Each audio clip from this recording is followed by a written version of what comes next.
সুবহানাল্লাহ। জান্নাতের নেয়ামত সুখ হবে, এটাকে আল্লাহ নাম দিয়েছেন আতা, গায়রা মাজজুজ এন্ড আনইন্টারাপ্টেড গিভিং। ওই যে সুখ পাবেন আপনি, আর কোনো ইন্টারাপশন হবে না। সুখ আর সুখ, শান্তি আর শান্তি।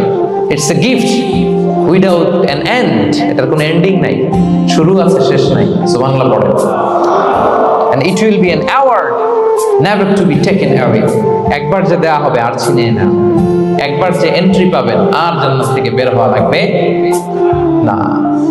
তাহলে সুখ শান্তি আমরা কিভাবে পাবো এটা জানার আগে এই কথাটা আমাদেরকে মাথায় আগে ঢুকিয়ে নিতে হবে যে দুনিয়ার জীবনটা, এখানে সুখ শান্তি ক্ষণস্থায়ী।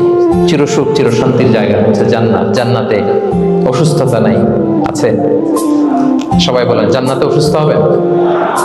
জান্নাতে বার্ধক্য নাই, বুড়ো হবেন না,